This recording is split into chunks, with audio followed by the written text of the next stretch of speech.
Hello everyone, नमस्ते। कैसे हैं आप सब? आई होप कि आप सब अच्छे होंगे। तो चलिए आज गार्डन के कुछ छोटे मोटे काम निपटा लेते हैं। और आज एक नुकसान भी हो गया है गार्डन में, चलिए दिखा देती हूँ। ये मेरी तोरी या तुरई की बेल थी जो कम्प्लीटली सूख चुकी है। पता नहीं क्या हुआ इसमें, मेरे को कुछ समझ नहीं आ रहा। और सच में बहुत ज़्यादा दुख भी हो रहा है क्योंकि मैंने बहुत मेहनत की थी। लगभग 2 महीने से मैंने इस पर बहुत काम किया था। मतलब चाहे इसकी कटिंग हो छोटी छोटी करनी, या फिर मतलब इसमें मतलब खाद वगैरह देना हो, मिट्टी का ध्यान रखना हो, फिर भी पता नहीं क्या हो गया है।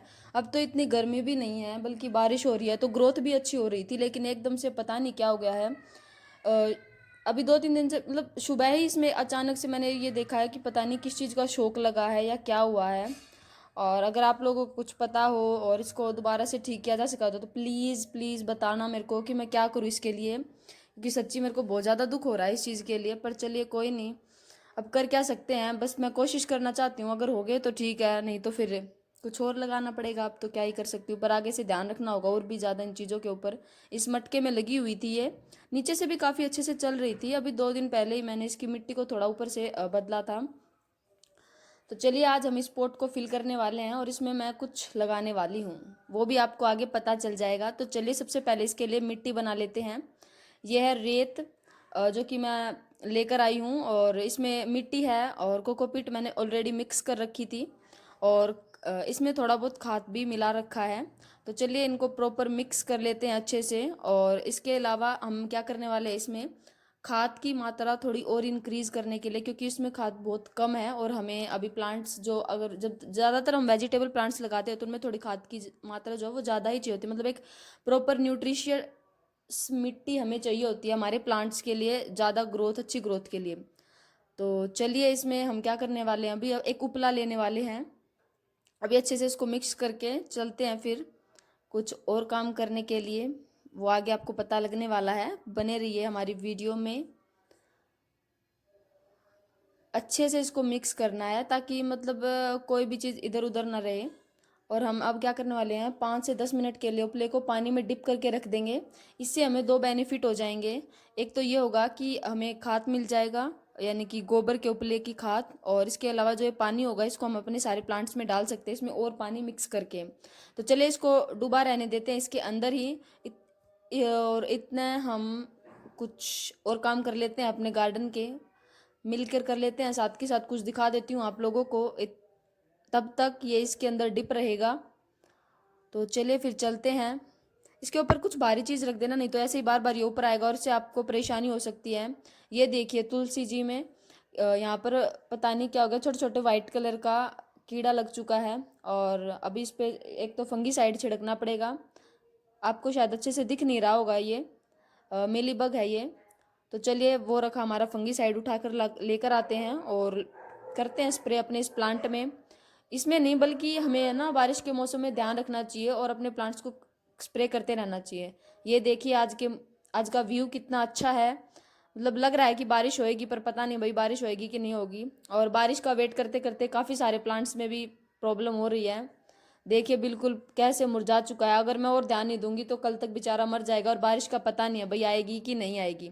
तो कृपया अपने प्लांट्स का ध्यान रखिए, कभी बारिश के चक्कर में पौधे ही खराब ना हो जाए। मेरे ज़्यादातर प्लांट्स ऐसे हो रखे हैं अभी। तो अभी पानी देने वाली हूँ और वो भी खाद वाला पानी है। तो चलिए इसके ऊपर छिड़क देते हैं। और मेरी माने तो जब मिली बग्स जिन पर लगी हो और वो अलग से दिख रही हो तो आप उसको रिमूव करके बाहर फेंक दीजिए, ना कि गार्डन में। क्योंकि गार्डन में तो फिर से वो उड़ के कहीं भी जा सकता है और फिर वो किसी न किसी प्लांट पर जाएगा ही। तो इसलिए मैंने इसको यहाँ से हटा दिया है और चलिए इसको गली में फेंक देते हैं। और वहाँ से तो फिर ये आराम से कहीं भी चला जाए, हमें क्या प्रॉब्लम है, हमारे गार्डन में तो ये आएगा ही नहीं। तो चलिए फिर इसको तो फेंक देते हैं। और तुलसा जी में भी बहुत सारे बीज बन चुके हैं, तो इनको भी धीरे धीरे क्या करने वाले हैं, इनके बीज को कलेक्ट करके और प्लांट्स बनाने वाली हूँ। और ये देखिए कोलियस कितना बड़ा हो चुका है, इस ग्रिल से बाहर ही निकल गया बेचारा। अब इसमें भी पानी देना है क्योंकि ये बेचारा मुरझा चुका है। तो चलिए अब तब तक हमारा जो उपले हैं वो भी तैयार हो चुके हैं। तो चलिए थोड़े थोड़े करके इनको मिट्टी में डाल देते हैं, अच्छे से इसमें मिक्स कर देंगे तोड़ तोड़ कर। और ध्यान रखना जो उपला होना चाहिए वो अच्छे से सूखा हुआ होना चाहिए, तभी उसको डिप करना है, कभी गीला हो, क्योंकि उसमें बहुत ज़्यादा नाइट्रोजन होता है, वो हमारे प्लांट्स के लिए बिल्कुल अच्छा नहीं होगा। इसलिए अच्छे से उपला सूख जाए तभी उसका यूज़ करेंगे अपने गार्डन के लिए। तो अच्छे से मैंने इस मिट्टी में इसको डाल लिया है और अब अच्छे से मिक्स कर लेंगे, और मिक्स करने के बाद हम अपने पोट को फिल कर लेंगे, क्योंकि हम इसमें पता है क्या लगाने वाले हैं, इसमें हम लगाने वाले हैं करेले की पोत, जो कि अपने आप हो चुकी है। तो अब हो चुकी है तो उसकी केयर तो करनी ही पड़ेगी। तो इसलिए चलिए फिर इसको मिक्स करने के बाद अपने इस पोट में डाल लेते हैं, और लीजिए ये रेडी है। अब इसमें यही लिक्विड डालने वाले हैं ताकि उसकी जो मतलब एनर्जी है वो बूस्टअप हो जाए। पहले इसमें पानी मिक्स करना होगा, क्योंकि वो बहुत ज़्यादा मतलब काफ़ी पावरफुल है टॉनिक, जो कि हमारे प्लांट्स को ख़राब भी कर सकता है। इसलिए इसमें पानी मिक्स करना बहुत ज़्यादा इम्पोर्टेंट है, कंपलसरी है। तो चलिए अब इसको अच्छे से मिक्स करके हम अपने पॉट में डाल लेते हैं। और इतना पानी ज़रूर डालिएगा जब भी कभी आप नई मिट्टी किसी पॉट में फिल करो कि नीचे से वो निकल जाए। तो मैंने भी ऐसे ही किया है, 2 से 3 बकेट इसमें डाल दिए हैं पानी के। और इसके बाद देखिए ये रहा हमारा करेले का प्लांट। अब यहाँ से हमें निकालना होगा, ये अपने आप हो चुका है। तो हो सके तो मिट्टी के साथ ही इसको निकालिए, ऐसे कैसे ऊपर ना उखाड़े, नहीं तो ये ख़राब हो जाएगा और शौक मान जाएगा। ट्रांसप्लांट शौक लगता है इनको बहुत ज़्यादा। तो चलिए ऐसे कैसे इसको मिट्टी के साथ लेकर चलते हैं इसके पोट के पास, इसके नए घर के पास, और इसको उसमें लगा देते हैं।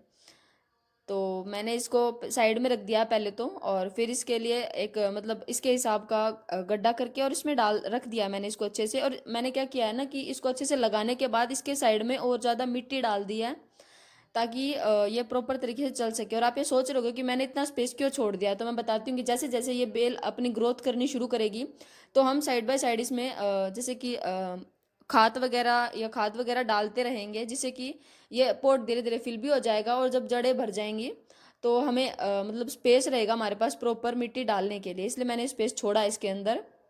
और पानी वानी डालने के लिए भी ये ठीक रहेगा। तो चलिए बाकी की मिट्टी को भी इसके साइड में थोड़ा बहुत डाल देते हैं। बस इतना ही कार्य करना था। और लीजिए हमारा करेले का प्लांट भी ट्रांसप्लांट हो चुका है। चलिए अब देखते हैं। अब मैंने और भी जुगाड़ से ऐसे ही कुछ पोट बना रखे हैं, पोट नहीं बोल सकते इनको, मेरे को प्रॉपर अभी इनका ध्यान नहीं आ रहा क्या बोलते हैं इनको। तो चलिए अभी लिक्विड फर्टिलाइज़र अपने प्लांट्स में दे देते हैं अच्छे से मिक्स करके।